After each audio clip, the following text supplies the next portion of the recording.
They heard a cry at dawn. On their porch, 3 newborns lay bundled in a basket. A note read, "You need them more than I do."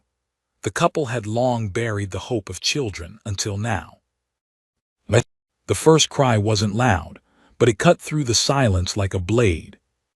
Miriam stood at the wood-burning stove, spooning oats into 2 chipped bowls when she heard it, soft, breathy, almost like a kitten. She turned. "Did you hear that?" she asked over her shoulder. Jeremiah, hunched in his chair by the window with his Bible open in his lap, tilted his head. "I did." Another whimper followed, then 2 more, faint but unmistakable.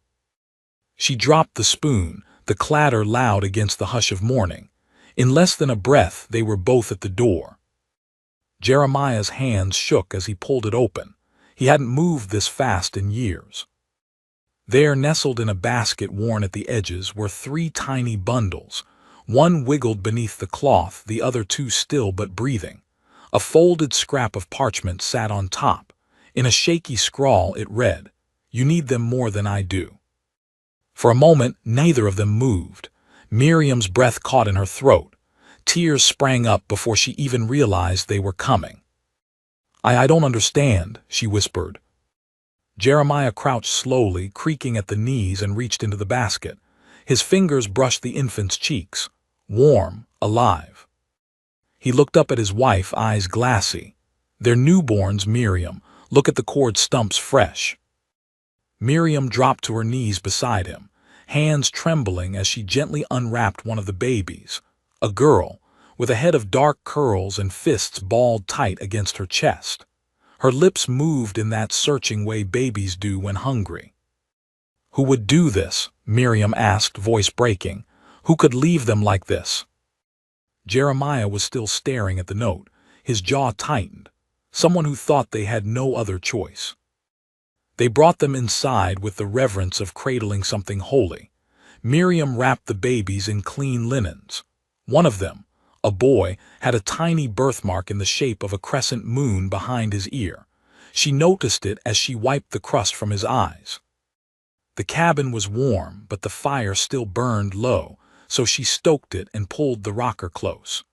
All 3 infants now lay in a woven cradle Jeremiah had made decades ago, the one they never got to use. "We don't even have milk," she murmured, brushing the edge of a blanket. "I'll head to town," Jeremiah said. "The mercantile might have some goat's milk left, or powdered formula if we're lucky." She looked up at him, weary. "They'll ask questions." "Let them." By noon, word had spread. Folks in town always noticed when Jeremiah rode in early. They also noticed when he bought baby supplies, milk, bottles, soft cloth diapers, salves. When he walked out of the mercantile, he found the blacksmith's wife waiting. "Jeremiah, you didn't adopt, did you?" she asked, brows pinched in confusion. "No." "Then whose babies?" He met her gaze. "They were left on our porch this morning." The woman covered her mouth, "All 3 of them." He nodded. She whispered a prayer. Back at the homestead, Miriam hadn't moved from the rocker. She was humming something low and old, a lullaby her mother once sang, though her voice cracked from time to time. The smallest of the triplets had a rattle in his chest. She noticed it while feeding him. A worry sat like a stone in her gut. "Please," she whispered, pressing a kiss to his forehead, "don't take him from me too." The room blurred around her. Too many memories of losses, of empty cradles and whispered condolences, of her arms aching for years with nothing to hold. She didn't know how long she cried before Jeremiah returned. "They're beautiful," he said gently, resting a hand on her shoulder. "They're ours now." Night fell with a strange stillness. Neither of them spoke much. Miriam stayed up long after the babies slept, watching each breath rise and fall. At some point, Jeremiah brought her tea and she forgot to drink it. The note lay on the table between them. "You think it was a mother?" she asked finally. Jeremiah didn't answer right away. "Whoever it was, they knew we were the kind who'd open the door." I just don't understand how anyone could walk away." He looked at her. Or maybe they didn't walk away. Maybe they stayed just out of sight, just long enough to be sure we would. A week passed, then another. The triplets, named Lee, Joel, and Hope, grew stronger, louder, hungrier. Miriam and Jeremiah aged backwards. That's how it felt. She was humming more. He was chopping wood like a man half his age. Neighbors began dropping by again, not just to bring supplies but to sit and hold the babies, to offer names and prayers. But the question lingered, unspoken. Where was their mother? And why leave them here? The answer came on a rain-soaked Thursday. Jeremiah was out tending the fence line when he spotted a figure at the edge of the woods. Small, soaked, barefoot. He called out. The figure bolted. He didn't chase. He went inside, fetched a blanket, and laid it on the porch with a jar of stew and bread. Then he waited. The next morning the food was gone. And beside the empty jar, folded neatly, was a new note. "Are they okay?" Jeremiah's hand trembled slightly as he picked up the new note from the porch. It was written on the same parchment as the first, creased, smudged at the edges, the words faint but clear enough to read. "Are they okay?" He stared at it for a long moment, heart tightening in a way he hadn't expected. Somewhere out there, someone was watching. Someone who had left 3 helpless infants in their care and still cared. He brought it inside. Miriam was rocking Joel, who had just settled after a long, colicky night. She looked up when Jeremiah came in, eyes tired but soft with the glow of motherhood she thought she'd never wear. "You're soaked," she murmured, then noticed the expression on his face. "What is it?" He held out the note. She read it once, then again, and then simply covered her mouth with one hand. "She's still out there." Jeremiah nodded. "I saw her, I think, a small figure in the trees. She ran when I called out." Miriam's eyes filled with tears. She didn't abandon them, she's still watching. He stepped closer, placing a hand on her back. She didn't want to let go, she just didn't think she had another choice. They didn't speak for a while after that. The babies stirred and cooed softly in their cradle, unaware of the storm that raged outside or the heartbreak that lingered in the corners of the room. Later that afternoon, Miriam bundled a few things, a dry blanket, some biscuits, a jar of stew, and left them on the porch with a note of her own. "They are safe. They are loved. If you need warmth, we'll leave the lantern lit." The basket was gone by morning. So was the stew. The next evening another note arrived. This one said, "I named her Lee. The others didn't have names. I was too afraid to hope." Miriam read the line over and over again, tears falling freely now. Jeremiah didn't say anything, just wrapped his arms around her, pressing a kiss to her temple. For the first time in years, the house felt full, not just of children but of purpose. As the days grew colder, signs of the woman's presence became more frequent. The woodpile, which Jeremiah had kept moderately stocked, began mysteriously growing overnight. The barn doors, often creaky and troublesome, started swinging open more smoothly. Someone was fixing the hinges. "She's staying close," Jeremiah said one morning as he whittled a toy rattle for Hope. Miriam sat nearby, folding clean linens. "She doesn't trust us enough to come forward." "She doesn't trust herself," he replied. "She thinks she's broken." Miriam's hand stilled. "I know that feeling." Jeremiah's eyes found hers. He set the rattle aside. "You were never broken, Miriam, you were hurting." She gave a watery smile. "And now?" "You're healing." One night after all 3 babies had finally gone quiet, Miriam stepped outside, wrapped in a shawl, and left a different kind of note on the porch. "We're not here to replace you. We just want you to be part of their lives. You gave them life. That means something." She stayed up late, rocking back and forth in Jeremiah's old chair, humming the tune her mother used to sing. The fire popped in the hearth. Wind howled beyond the windows. But she stayed awake until the first birdsong. Then she checked the porch. There was no reply. But there were footprints in the snow, small, bare, and pointed away from the cabin. The next week passed quietly. Lee's first tooth came in. Jeremiah noticed first when she tried to gum his finger and bit down hard enough to make him yelp. "She's a strong one," he laughed, showing Miriam the tiny indent on his fingertip. Hope began babbling too, stringing together sounds that made no sense, but lit up her eyes with joy every time Miriam responded. And Joel still wheezed when he slept. The rattle hadn't gone away. Miriam grew more anxious by the day, holding him close every night, praying softly over his chest, her hands never straying far from his tiny back. "He's going to pull through," Jeremiah told her one night, watching as she rocked him endlessly. "He's stronger than he looks." "He has to be," she whispered. "They all do." Then, just when things felt stable again, it happened. Jeremiah had gone to town for supplies. Miriam was alone with the children. Snow had started to fall, gentle and silent, blanketing the homestead in white. She was setting Joel down in the cradle when the front door creaked. She turned sharply. A woman stood there. Soaked, trembling, her cheeks gaunt, eyes wide and frantic. She looked maybe 19, 20 at most.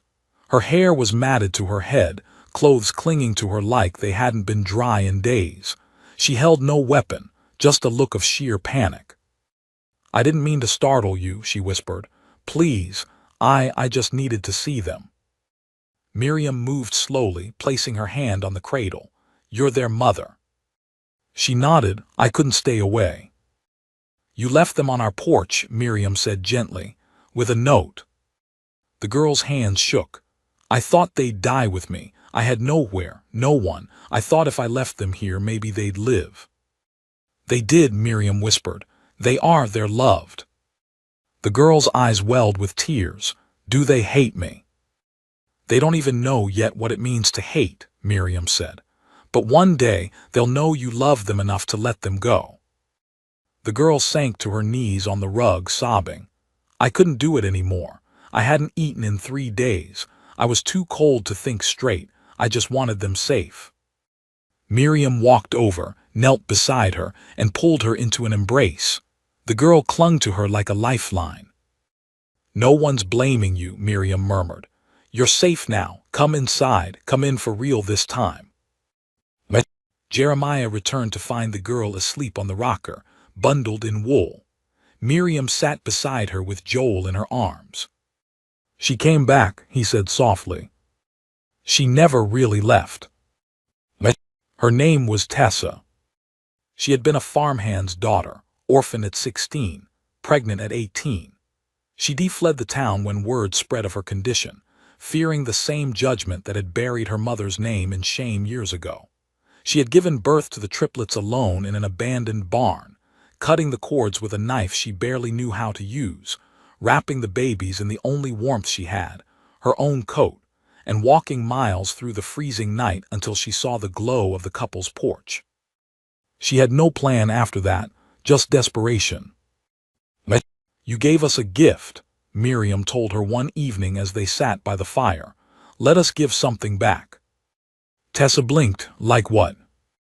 "A second chance, a real family." There were long days ahead, explanations to neighbors, paperwork to file, choices to make about the children's future. But for now, the cabin was warm. The babies were growing. The fire never went out.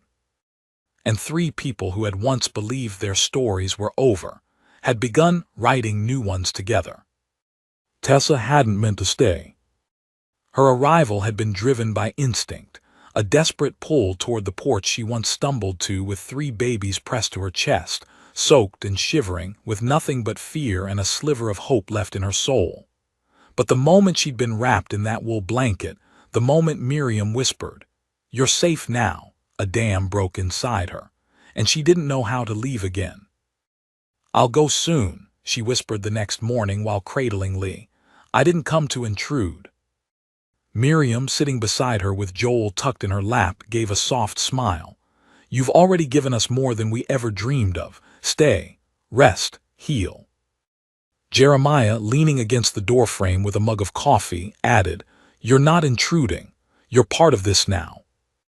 That word "part" settled into Tessa's chest like a lit candle, warm, new, fragile.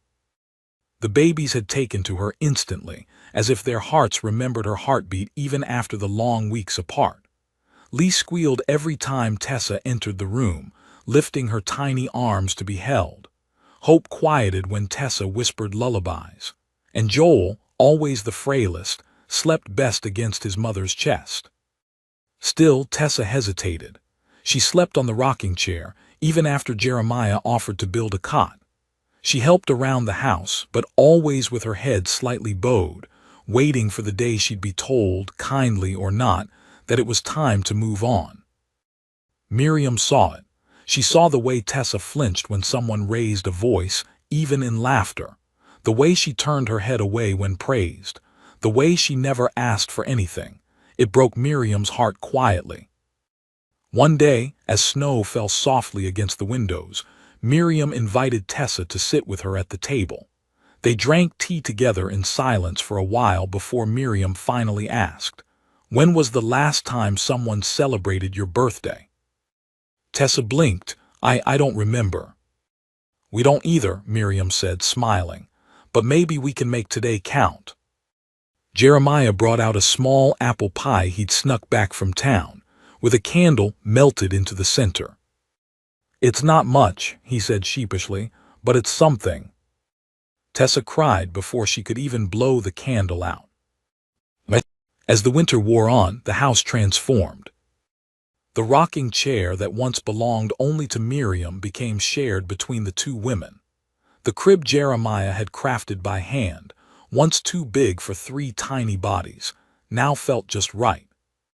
Tessa learned to bake under Miriam's guidance, learned to chop wood under Jeremiah's steady instruction, and for the first time in years she laughed, not politely, not nervously, but deeply, fully, as if joy had become something she could carry in her own hands.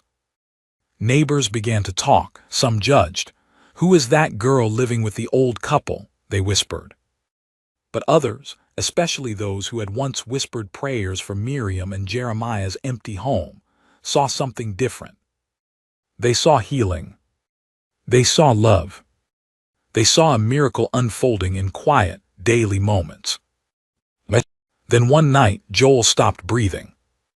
It began with a cough. A tiny, raspy, wheezing cough. Then he gasped. Miriam heard it first and was at his cradle before the others could stand. Tessa rushed in behind her, heart slamming against her ribs, and found Miriam already lifting the baby, patting his back, tears pouring down her face. Jeremiah burst through the door. "What's happening?"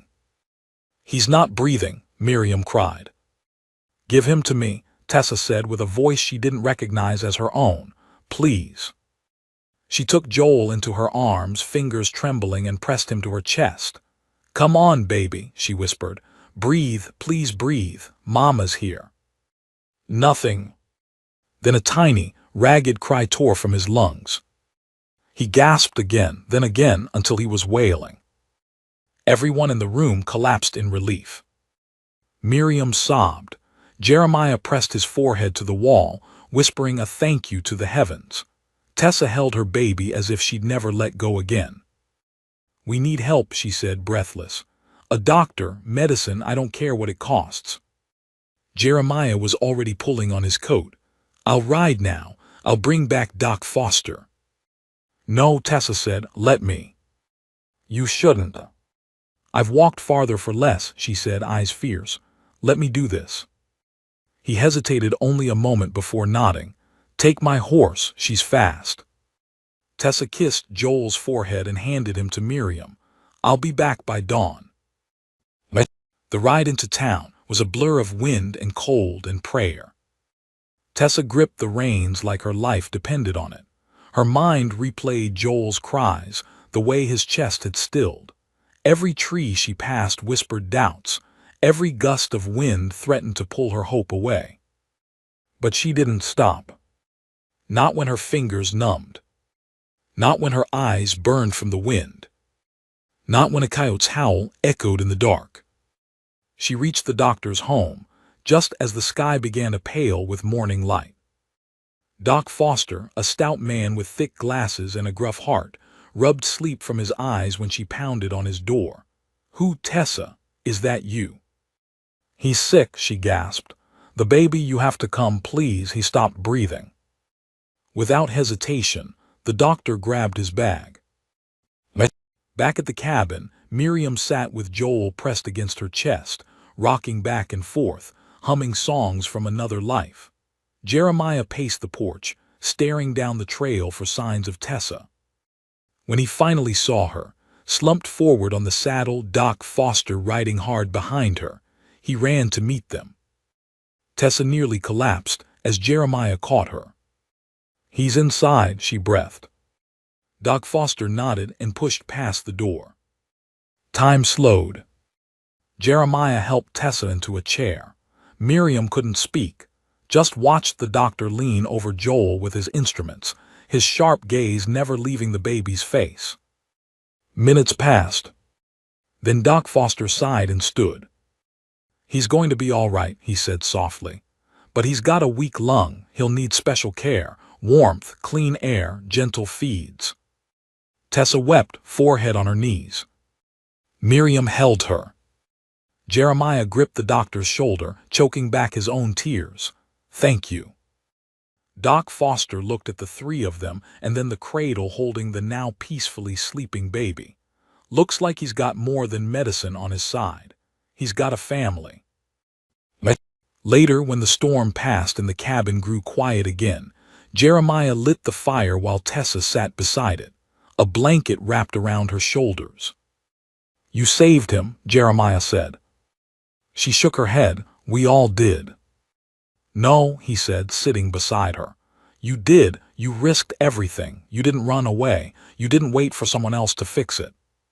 She looked into the fire. "I used to believe I was a burden, that every space I entered was worse for having me in it." Jeremiah reached over and took her hand. "Not this space, not this home." "I've never had a home," she whispered. He gave her hand a gentle squeeze. "You do now." Spring was weeks away, but already the snow was beginning to melt. Jeremiah began rebuilding the barn, whistling as he worked.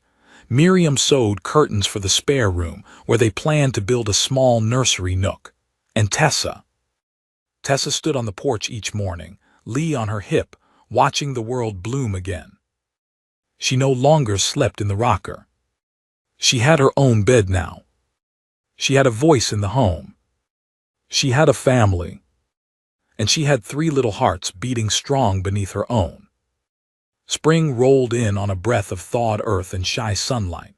It crept in softly, melting the last crusts of snow around the porch, luring sleepy birds back to the trees, and cooing the first green buds from the branches.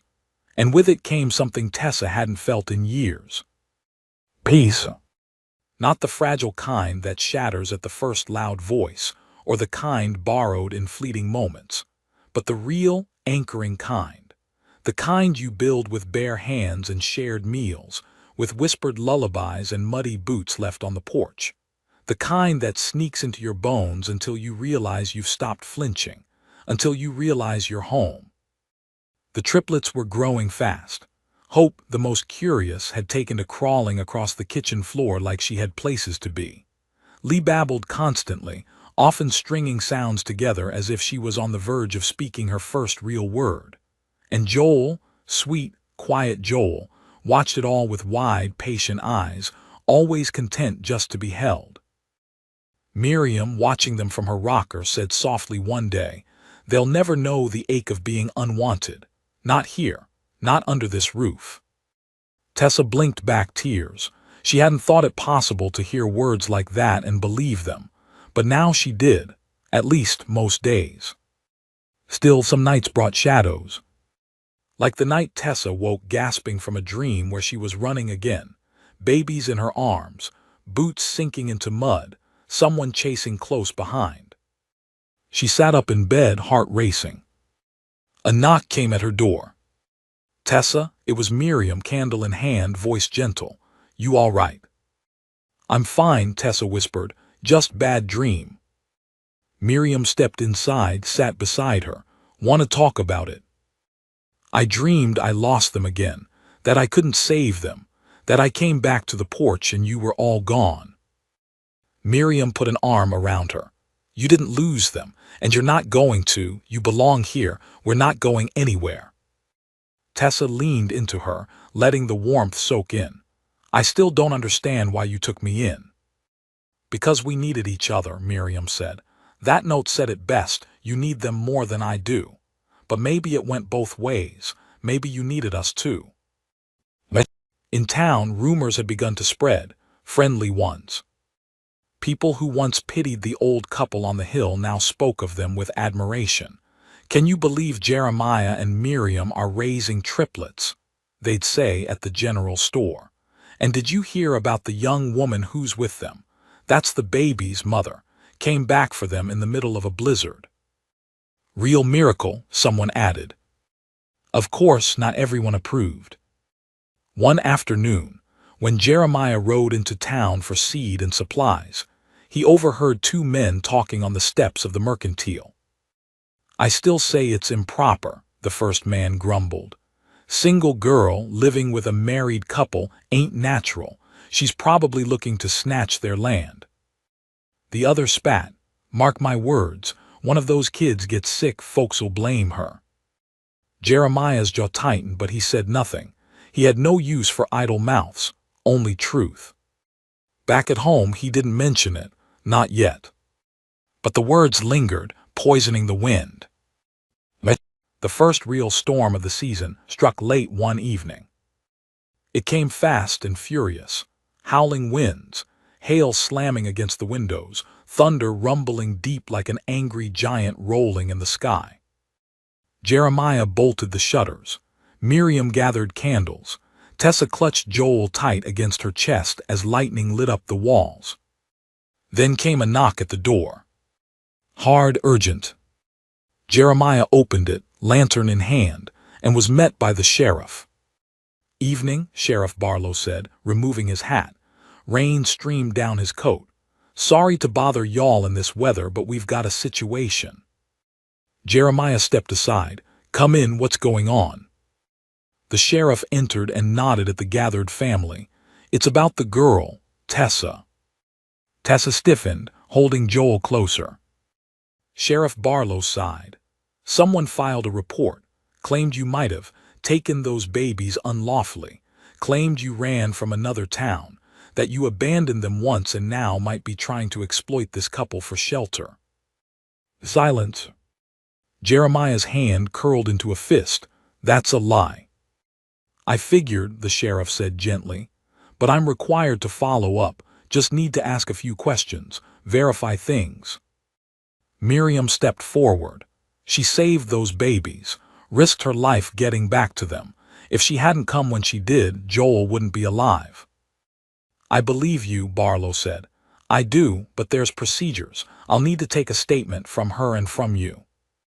Tessa finally found her voice. "Do I have to leave?" "No, ma'am," he said softly. "Not unless there's reason to. I'm just here to get clarity, that's all."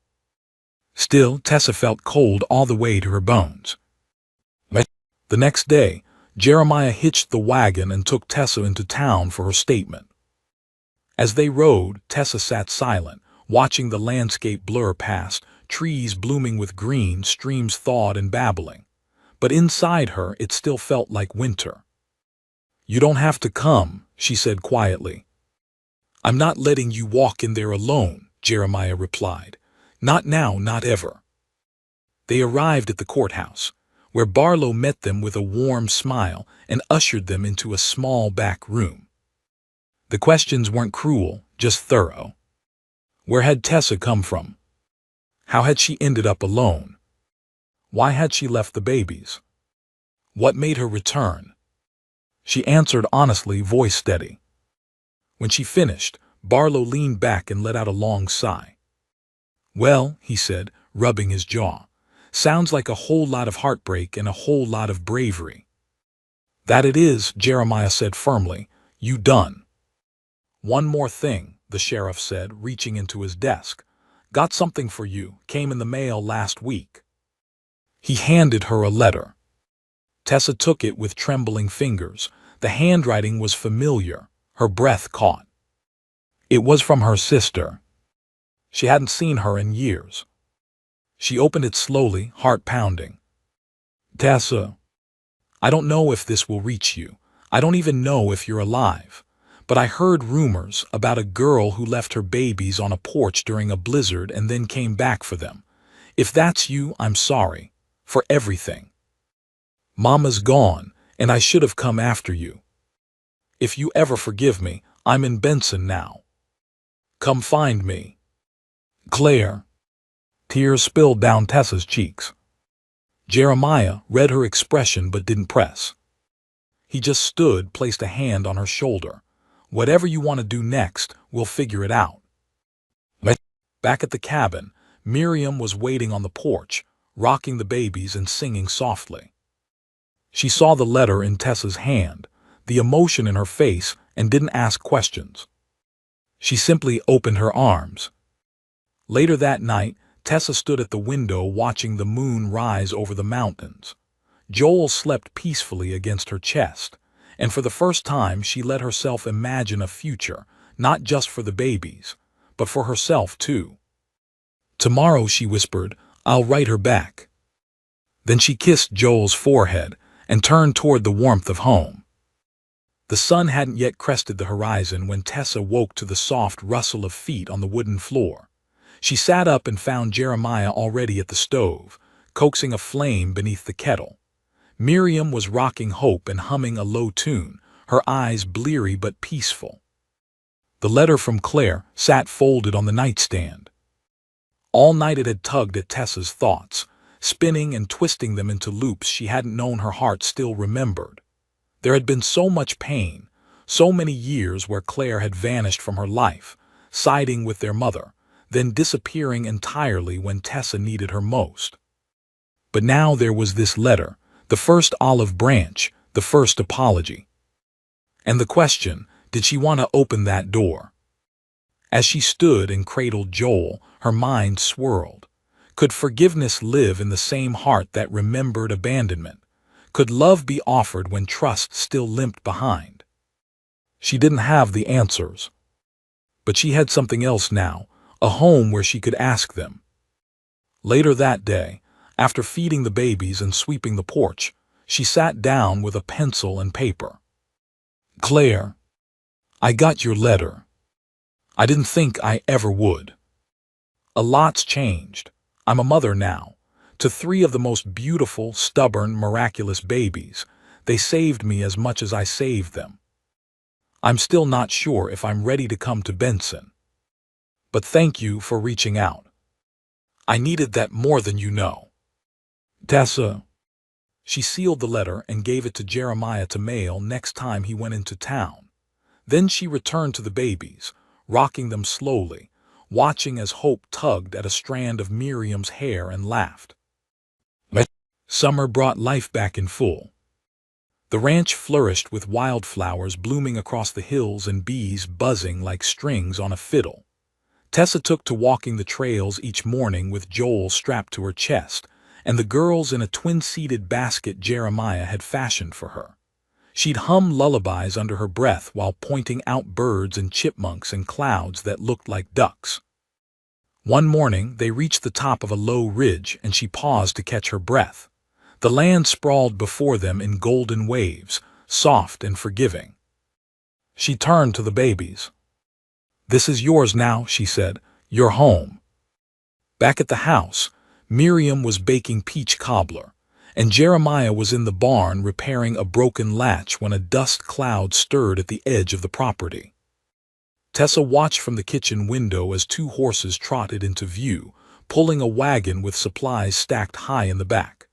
At the reins sat a man in a brown hat and a woman beside him, one hand gripping the frame, the other pressed tight to her mouth. Tessa's blood went cold. She knew that face, even after all these years. Claire. Jeremiah appeared from the barn, wiping his hands on a cloth. He raised a brow at Tessa, who was frozen by the sink. "Tessa," he said, "you all right?" She didn't answer, just pushed open the door and stepped into the yard. Claire climbed down slowly, eyes fixed on her. The years had weathered her like desert wind on sandstone, older, thinner, worn at the edges, but her expression, that was unchanged. That was guilt. And longing. And something so close to love that Tessa could hardly breathe. "Tessa," Claire said, voice breaking, I didn't think you'd write back. I thought maybe the letter wouldn't reach you, but when it did, I had to come." Tessa's feet refused to move. "I needed to say it in person," Claire went on. "I'm sorry, I'm so sorry." Then she knelt. "Right there in the dirt. I should have come for you, should have fought for you. You were my sister, and I left you to face it all alone." Miriam appeared behind Tessa, holding Lee. Joel let out a soft coo, squirming in Tessa's arms. The spell broke. Tessa stepped forward, not running, but not retreating either. She crouched in front of her sister, tears sliding down her cheeks. "You did leave me," she said, "but I survived." Claire nodded, eyes swimming. "And I found them," Tessa whispered, turning slightly so Claire could see the bundle in her arms. "My babies. They were worth every bit of pain it took to get here." Claire reached out with trembling fingers. "May I?" Tessa hesitated, then nodded. Claire brushed her hand against Joel's cheek and let out a sob so deep it sounded like it came from the pit of her soul. "I'll never make up for the time we lost," she said, "but if you let me, I'd like to be part of their lives." Tessa looked down at the tiny face nestled against her. Then over at Miriam and Jeremiah, who stood watching silently, their expressions unreadable. "I can't promise anything," Tessa said, "but you're here now and that matters." Claire stayed for 3 days. They talked more in those 72 hours than in the 10 years before it. She apologized over and over, not just for what happened but for what didn't, for the birthdays missed, the nights she hadn't written, the silence when Tessa was crying out for help. She held Hope and Lee, played peekaboo with Joel, and even helped Miriam hang laundry in the dry heat of the afternoon. But when it came time to leave, she didn't ask to stay. "I don't want to intrude," she said quietly. "You've built something beautiful here, and I need to rebuild myself before I ever think about staying in your world." Tessa hugged her for a long time, then waved as the wagon rolled down the trail and out of sight. When she turned back, Miriam was wiping her eyes. Jeremiah just nodded once as if to say, "You did good, kid." Weeks passed. The sheriff stopped by again, this time not for questions but with a letter. "Just thought you should know," he said, handing it to Tessa. "Your name's been cleared. There was never any real case, just rumors, but it's official now. You're safe." Tessa clutched the letter, heart pounding. Safe. She carried the babies out to the hill that evening, sitting with them beneath the spreading limbs of a cottonwood tree. The wind smelled like sage and sunlight.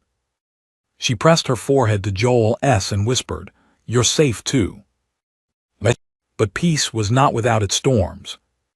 One day, while Jeremiah was in town, Miriam slipped on a patch of wet floor in the kitchen and hit her hip hard against the stove. Tessa rushed to her side. "I'm fine," Miriam grunted, waving off concern. But by nightfall, her face was pale and she couldn't walk without gasping. They laid her down gently, Tessa bathing her feet, the babies unusually quiet. "Call the doctor," Miriam finally whispered, "just in case." Jeremiah returned within the hour, racing in with Doc Hartman behind him. After examining her, the doctor said it wasn't broken, but the bone was bruised and would take time to heal. "She needs rest," he said. "No chores, no stress." Miriam looked sheepish. Jeremiah took her hand and kissed it. "You're stuck with me now," he teased. Good, Miriam whispered. I like being stuck with you. But the days that followed weren't easy. Tessa handled most of the chores, helped with Miriam, and cared for the babies all while the summer heat bore down in relentless waves. But she never complained. Because in her heart, she was finally living the life she used to dream about from cold alleyways and cracked windows. Every night she sat with the babies beneath the stars, humming them to sleep and whispering promises she'd carve into the world if she had to. You'll never know the hunger I knew, she told them. You'll never wonder if you're loved. You'll never be alone. She didn't know where their road would lead. But she knew this. It started with 3 bundles on a porch in the dead of winter. And now it pulsed with life. The first whisper of autumn came in the form of wind through the tall grass, rustling like skirts dancing across an empty church floor. Tessa stood out on the porch, her shawl pulled tight around her shoulders, Joel bundled snug against her chest as he drifted to sleep.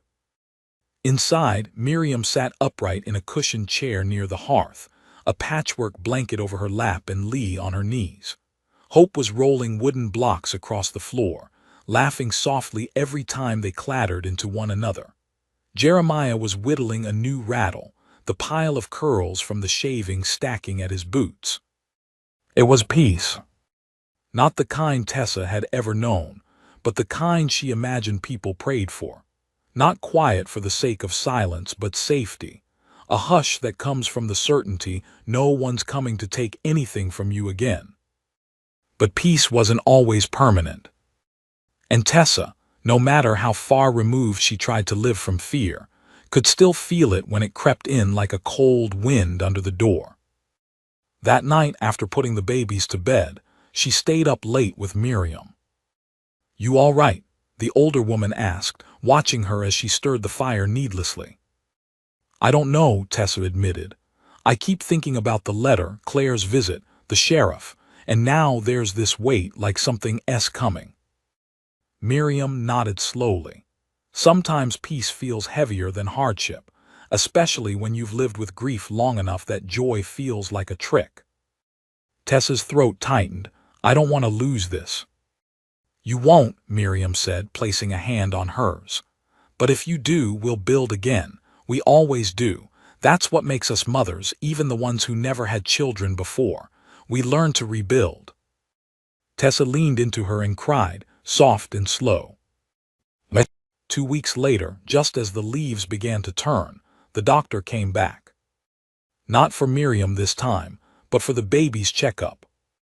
Well, he said, lifting Hope into the air before handing her back to Tessa, you've done something remarkable. They're healthy, strong, and ahead of where most infants their age are. You've made a home here, a real one. Tessa's eyes brimmed with tears, and she looked at Jeremiah, who simply nodded, quiet pride in every line of his face. Thank you, she whispered, for everything. But just as the doctor packed up and stepped off the porch, a wagon creaked up the path. Not Claire this time. A man in a dark coat, tall, broad-shouldered, with a badge. The sheriff. And beside him, a woman with a heavy scarf around her neck, holding a notebook and pen. Jeremiah's brow furrowed. Afternoon, Sheriff, something wrong. The sheriff dismounted and removed his hat. Sorry to disturb. This here is Miss Dalton. She's with the Territorial Office of Children's Affairs. Tessa's stomach dropped. We had a report, Miss Dalton said calmly, flipping her notebook open, about abandoned children on an unregistered homestead. Normally we disregard a rumor like that, but with so many orphans in the territory these days, we're required to follow up. They weren't abandoned, Tessa said, stepping forward with Joel in her arms. They were left on our porch with a note. We've raised them, cared for them since that day.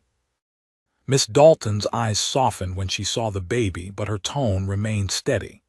I believe you, but we still need to ensure the children are safe and that no illegal adoption occurred. Do you have the note? Tessa nodded.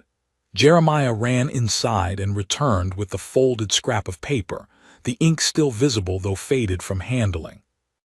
Miss Dalton read it silently, then again aloud. "You need them more than I do. Do you know who wrote this?" "No," Tessa said. "We've wondered, but no one ever came forward." Miss Dalton was quiet for a long while. Then she said, "We'll need to stay in town for a few days while I write my report. I won't remove the children, not unless there's evidence of harm or neglect, and clearly there is none, but I must follow procedure."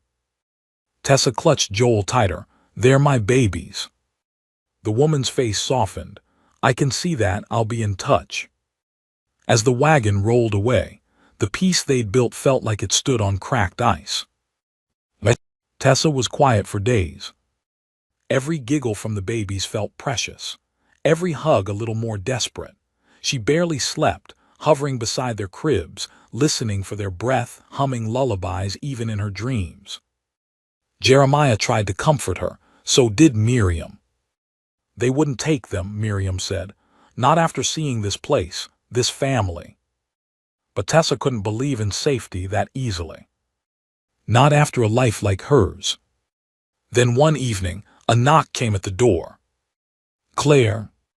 She stepped in without waiting to be invited, crumpled letter in hand. "They came to my house," she said breathlessly, "asking questions about you, about the babies." Tessa's heart thudded. "What did you tell them?" "That you're the most capable, loving mother I've ever seen. That I left you once and I won't stand by and let anyone do that to you again.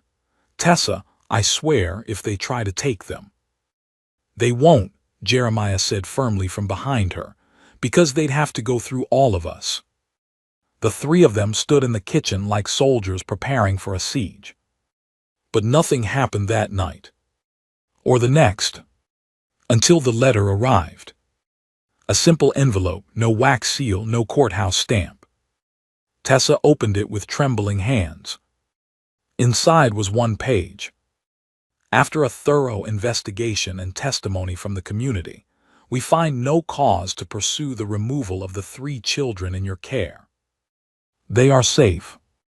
They are yours." Tessa crumpled to the floor, sobbing. Jeremiah knelt beside her, arms wrapping around her shoulders as Joel fussed in her lap. "They're ours," she whispered again and again. "They're ours." Time passed. The babies learned to crawl, then to walk.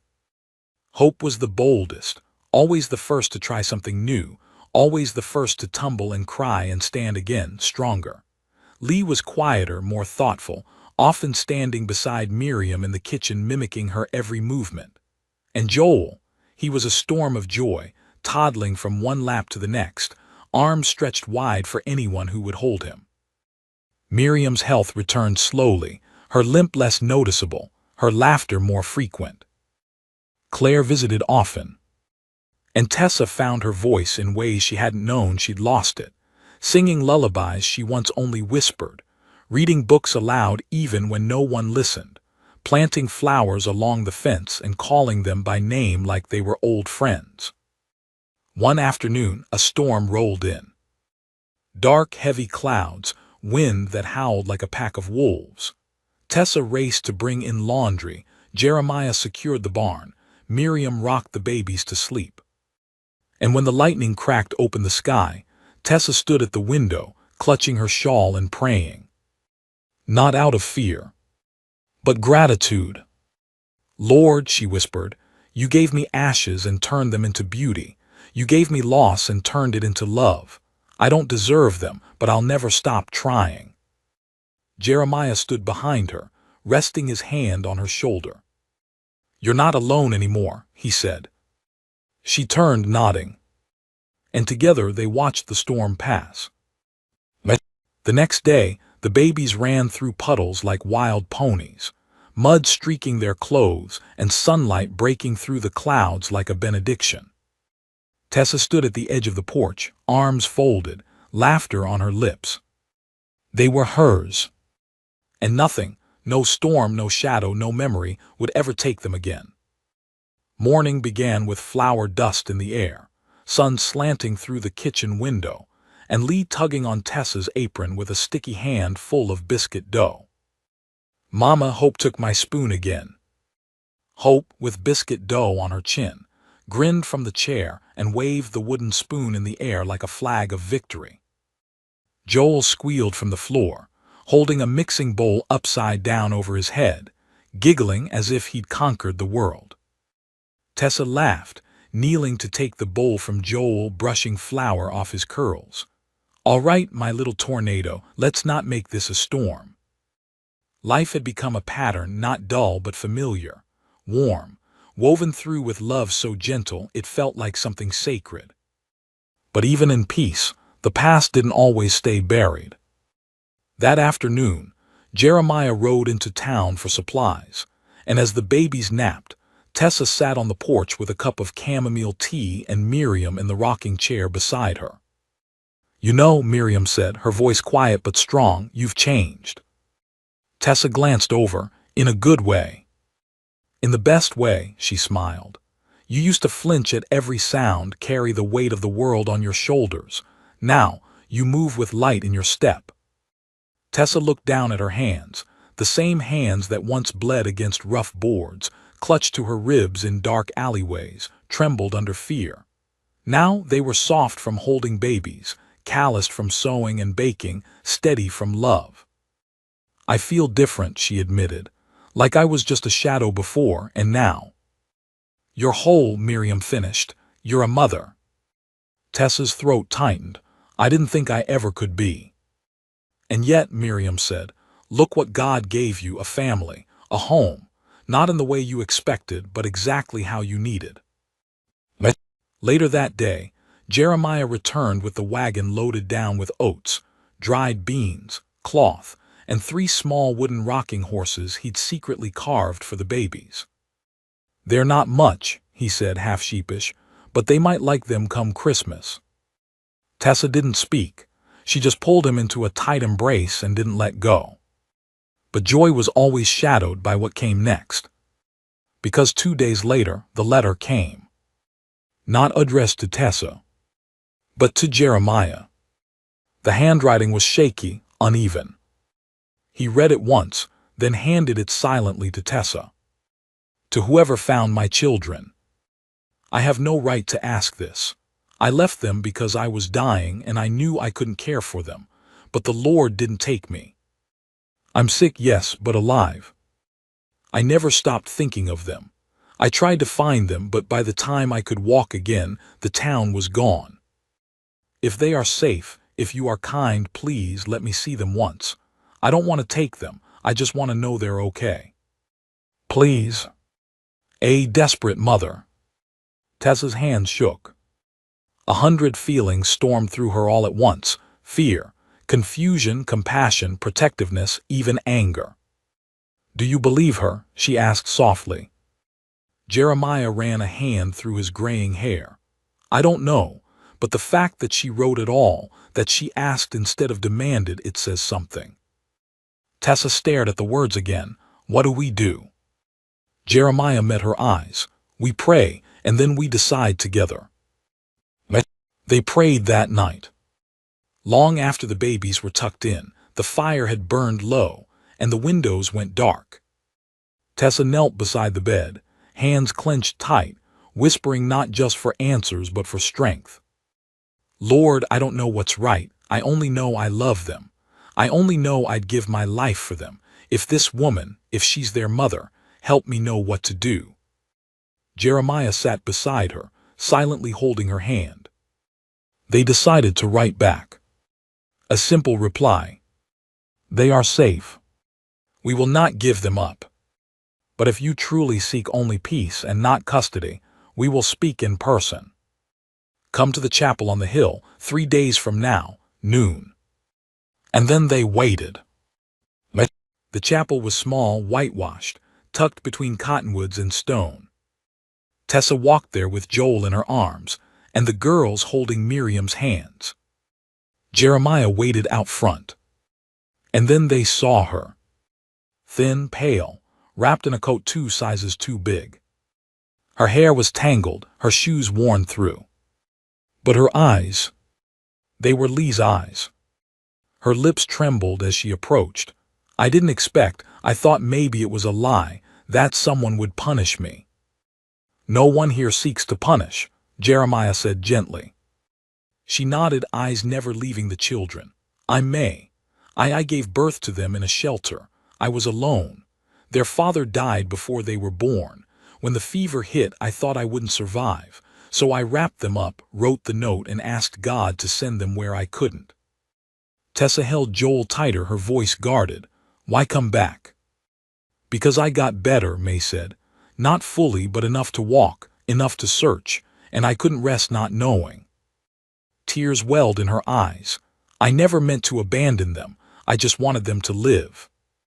Tessa's eyes narrowed, and now? May dropped to her knees. I don't want them back, I just want to see them smile, once, from a distance even. I'll go after that, I swear. Lee peeked from behind Miriam. Hope walked forward without fear, and placed a flower at May's feet. Joel babbled and held out his arms. It broke something in Tessa. She reached forward, helped May to her feet, and said, You may visit, sometimes with supervision, but they are our children now. May nodded, tears falling fast. That's more than I deserve. Tessa's jaw tightened. Maybe, but they deserve to know they were always wanted by all of us. And so it began. A new chapter. May stayed in a small room behind the chapel, helping sweep floors, baking bread, folding linens. She never overstepped, never asked for more. But sometimes, when Tessa allowed, she would sit with the babies and hum songs only a mother would know. Tessa watched from afar. Still protective. Still unsure. But not unkind. I never thought I'd have to share, she whispered to Miriam one day. And you're not, Miriam replied. You're opening the door, that's different. Christmas came. The first snow blanketed the hills, and Tessa helped the babies press handprints into the window pane, while Jeremiah set up a tree inside the barn. They hung paper ornaments, lit candles, sang hymns with May's quiet voice joining from the back row. And that night, in the soft flicker of candlelight, Tessa looked around the room. At Joel asleep on her chest. At Hope curled against May. At Lee tracing letters in Miriam's lap. At Jeremiah beside her, his hand warm in hers. And she realized this family had come from ashes. Not perfect, not planned. But real. And hers. Spring arrived quietly. Gone were the whipping winds of winter and the sharp sting of cold mornings. In their place came warmth, green shoots breaking through the dry soil, and the scent of new life carried on the breeze. The land around the cottage bloomed, wildflowers lining the path to the barn, cottonwood leaves dancing like silver coins in the sun, and bees lazily buzzing near the window where Joel pounded his chubby hands against the glass, fascinated. Tessa stood barefoot on the porch, rocking gently with Hope on her hip. Inside, Lee hummed a hymn she'd learned from Miriam, her voice shy but growing stronger with each day. In the yard, Jeremiah knelt in the garden, coaxing rows of tomatoes from the dirt, sleeves rolled back strong. The sight of him, tender, determined, patient, made her chest ache in the best way. He looked up and caught her gaze. A smile passed between them, quiet and full. She walked toward him, setting Hope down where Joel toddled in the grass. Everything's coming in early this year, Jeremiah said, brushing dirt from his hands. Tessa knelt beside him. You said that last year, too. He chuckled. I reckon I say it every spring, still surprises me every time. She turned to face him, her hands resting on her knees. You ever think about what we were before they came? Jeremiah's eyes softened. I try not to, because what we are now, it's the only thing that feels real. She reached out, fingers brushing his. Do you remember the first time you held Joel? He nodded. He was red-faced and squalling. I was terrified, thought I'd break him. You didn't. Didn't drop him either, he said with a grin. Tessa smiled, but it faded into something deeper. Sometimes I think God gave me them because he knew I couldn't bear to be empty much longer, not just my arms, but my soul. Jeremiah's hand wrapped around hers, and sometimes I think he sent them to save me just the same. That evening, the family gathered around a long table Jeremiah had built with his own hands, rough-hewn but strong, much like the man himself. May sat quietly at the far end, her health stronger now but her presence always careful, reverent. She never assumed, never demanded. She watched with awe and sometimes with sorrow too. Lee passed bread down the table. Hope tried sneaking extra butter. Joel tossed peas from his high chair with the enthusiasm of a boy discovering gravity. Miriam led the prayer, her voice unwavering. We thank you, Lord, for these blessings, for second chances, for hands to hold and hearts to love. Let us not forget what we've been given and help us give just the same. Jeremiah kissed Tessa's temple as she closed her eyes. She knew she was exactly where she was meant to be. That night, after the children were asleep, and May had returned to her quarters behind the chapel, Tessa and Jeremiah sat under the stars. Do you ever wonder what they'll grow up to be? Tessa asked, her head on his shoulder. All the time, he murmured. Joel's gonna be a builder like me, or a preacher, he's already got the voice. Tessa laughed quietly. Hope will be a singer, I'm certain of it, she doesn't stop. And Lee? Tessa paused. She'll be the kind who makes the world better just by standing in it. They fell into silence, the kind that needs no words. Jeremiah broke it with a soft, thoughtful murmur. I want to adopt them officially. Tessa blinked. We already treat them as ours. I know, but I want them to carry our name. I want the world to know they're not just borrowed hearts. They're our own. Her hand found his. Then let's do it. The court hearing was small, quiet, but no less powerful. A judge who'd known Jeremiah since childhood officiated. Papers were signed. Names were changed. And when it was done, the children wore new last names. One's not tied to tragedy, but to hope. Hope McAllister. Joel McAllister. Lee McAllister. Outside the courthouse, Tessa wept quietly. Not because she was sad, but because she had never, in all her life, imagined a day where she would belong to something so beautiful. Jeremiah didn't speak, he just held her. And May, who stood behind them with trembling hands, turned away, hiding her face.